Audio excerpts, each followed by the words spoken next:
सोचा भोलेनाथ ने कि बहुत दिन हो गए यहाँ रहते रहते, अब हमें कैलाश जाना चाहिए। वही साधु महात्मा हैं, इनकी दिनचर्या अलग होती है, हाँ हम संसारियों की दिनचर्या अलग होती है। इसलिए मैं निवेदन करूं, रामायण भी हमको दर्शन करा रही है, संतों के पास बहुत ज़्यादा देर तक रुक कर उनका समय बर्बाद नहीं करना चाहिए। भाई हमारी दिनचर्या अलग है, हम कब सोते हैं कब जगते हैं, संसारियों की दिनचर्या अलग होती है, संतों की दिनचर्या अलग होती है। उनको कब सोना है, कब भजन करना है, कब अध्ययन करना है, संतों की अपनी अलग दिनचर्या होती है। अपने ढंग से संतों की दिनचर्या को तोलना नहीं चाहिए। हमारा काम हो जाए बस हमको निकल जाना चाहिए, हाँ बहुत ज़्यादा रुक कर संतों को डिस्टर्ब नहीं करना चाहिए। कभी भी आप संतों को मिलने जाओ ना तो इस बात का विशेष ध्यान रखना। प्रणाम कर लिया, कुछ बातें कर ली, बहुत देर तक बैठो मत। भोलेनाथ ने भी इस मर्यादा का पालन किया। सोचा कि भाई बाबा जी की अपनी दिनचर्या है, हो सकता है संकोच वश हमको न कह पाते हों, तो अब मुझे चलना चाहिए। तो बाबा तुलसी मानस में वर्णन करते हैं, विदाई लेकर के अब भोलेनाथ चले हैं। मुनि सन विदा मांगी त्रिपुरारी, मुनि सन विदा मांगी त्रिपुरारी, चले भवन संग दक्ष कुमारी, चले भवन संग दक्ष कुमारी। आगे आगे भगवान शंकर, पीछे पीछे दक्ष सोता।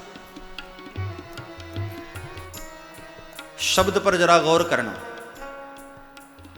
पीछे पीछे कौन जा रहे हैं? दक्ष की बेटी। जब कथा सुनने आ रही थी माता, तब कितना आदर दिया था। जग जननी भवानी जगदम्बा पराम्बा भगवती वो जा रही हैं कथा सुनने, और यहां कथा नहीं सुनी आकर, तो अब क्या कह रहे हैं बाबा? दक्ष की बेटी। अब न कोई जगजननी, न कोई भवानी, न पराम्बा, न भगवती, केवल एक लाइन में कह दिया दक्ष की बेटी जा रही। दक्ष मतलब होता है चतुर, चालाक, बुद्धिमान। एक बुद्धिमान बाप की बेटी जा रही है। अब जगदम्बा नहीं है, क्यों? कथा में बैठकर कथा न सुनना ये कथा का अपमान है, और कथा का अपमान करने वाला आदरणीय कैसे हो सकता है? इसलिए बाबा तुलसी ने कोई आदर नहीं दिया। आगे आगे भोलेनाथ, पीछे पीछे भगवती। अब जा कैसे रहे हैं भोलेनाथ, वो महत्व की बात है। भगवान का स्मरण करते जा रहे हैं, भगवान की लीलाओं का चिंतन करते जा रहे हैं। कथा सुनकर जाओ ना तो मन में ठाकुर हो, मन में प्रभु का स्मरण हो। एक श्रोता का ये नियम होना चाहिए। भोलेनाथ इतने आनंदित हुए हैं, बार बार भगवान का चिंतन कर रहे थे, और मन में एक भाव आया कि इतनी सुंदर कथा सुनने को मिली, एक झलक और मिल जाती प्रभु की, दर्शन हो जाता प्रभु का। मन में ऐसा भाव आया भोलेनाथ के। और मेरे भगवान का तो स्वभाव है ना, राम सदा सेवक रुचि राखी। भक्त की जो भी इच्छा होती है ना, भगवान उसको पूर्ण करते जरूर है। हाँ थोड़ा समय लग जाता है, लेकिन पूर्ण जरूर करते हैं। ध्रुव ने जब भगवान का दर्शन किया, मांगने गए थे भक्ति, लेकिन गए किस कारण से थे? पिता ने अपनी गद्दी पर बिठा लिया था, अपनी गोद में बिठा लिया था, और सौतेली मां ने धक्के मारकर नीचे उतार दिया था और कहा चल भाग यहां से, यहां बैठने के लिए जा तप कर, और भगवान मिल जाए तो वरदान मांगना कि मैं सुरुचि के गर्भ से जन्म लेकर आऊं, मेरे गर्भ से जन्म लेकर आएगा तब यहां बैठने का अधिकारी होगा। वो नन्हा सा बालक इसी बात पर उदास होकर रोता रोता चल दिया। और जब भगवान का दर्शन हुआ तो ध्रुव ने क्या मांगा? भक्ति मुहु प्रवहताम त्वयि में प्रसंगो भूयादनंत महता ममलाशयाना। हे प्रभु, जन्म जन्मांतर मैं आपके दासों का दास होता रहूं, मेरे भीतर भक्ति आ जाए मालिक। कर्मानुसार जहां भी मेरा जन्म हो, हर जन्म में आपके दासों का दास बनूं, मेरे भीतर ऐसा भक्ति आ जाए, ऐसी भक्ति आ जाए, ऐसी कृपा करिए महाराज। भगवान मुस्कुराए। भगवान ने सोचा कि ये मांग तो रहा है भक्ति, लेकिन आया क्यों था? गद्दी पे न बैठने के कारण। इसलिए भगवान ने ध्रुव को आशीर्वाद दिया कि बेटे, भक्ति तो तेरे भीतर है ही है, अभी जा राज्य कर, और अंत काल में फिर तू मेरी शरण में आएगा। मेरे भगवान का स्वभाव है, भक्त की कोई भी इच्छा हो भगवान उसको पूर्ण करते हैं। राम सदा सेवक रुचि राखी, राम सदा।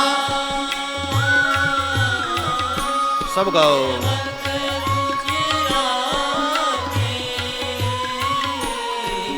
राम सदा सेवक रुचि राखी, राम सदा सेवक रुचि राखी। वेद पुराण साधु सुर साखी, वेद पुराण साधु सुर साखी। ये सब साक्षी हैं। वेद पुराण साधु सुर यानी देव भगवान भक्त की हर इच्छा पूर्ण करते हैं। भोलेनाथ की तनिक इच्छा हुई कि प्रभु का दर्शन हो जाए, और उसी समय तेहि अवसर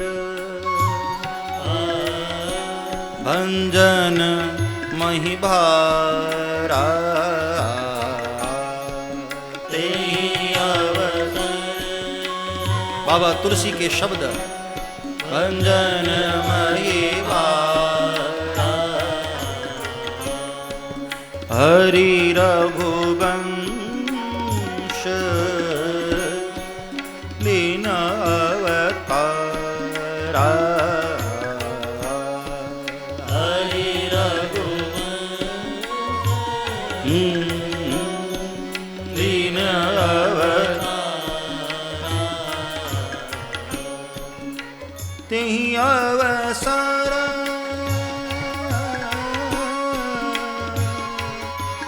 तेहि अवसर,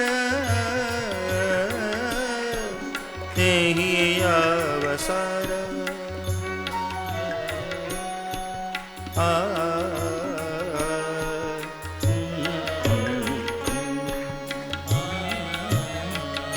उसी समय धरती पर भगवान का अवतार हुआ।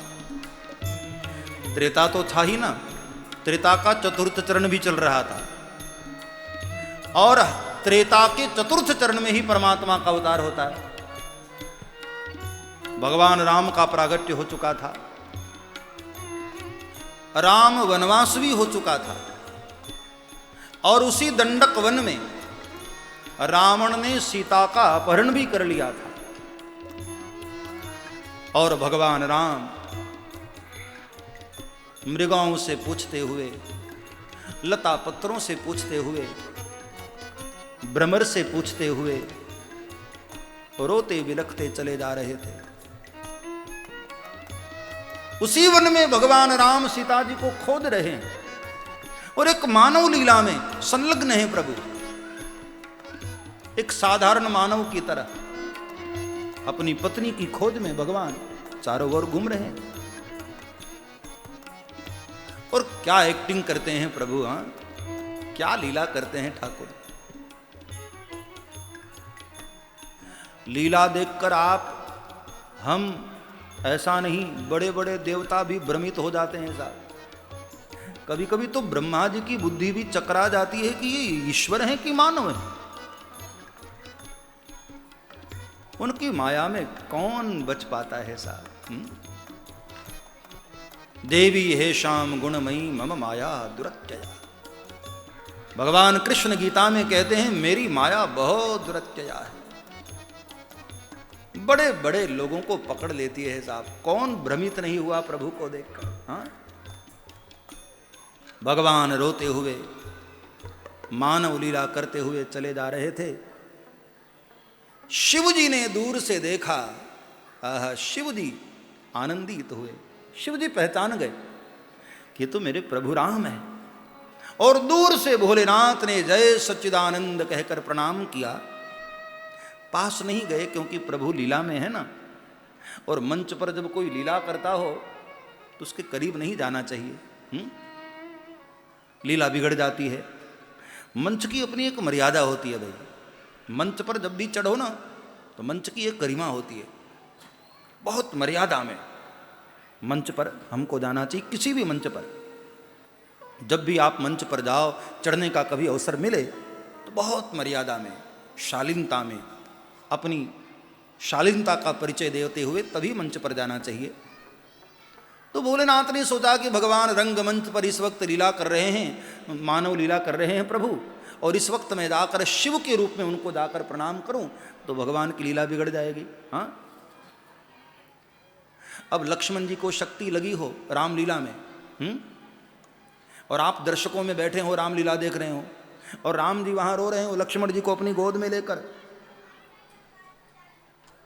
और उस वक्त आपकी नजर पड़े कि ये जो राम बना है ये तो मेरा मित्र है, क्लास फेलो है हमारा, और आप दौड़कर चढ़ जाएं और उसको कहें क्यों मुझे पहचाना, मैं तेरे बचपन का मित्र हूं, तो सारी लीला बिगड़ जाएगी बेचारे की।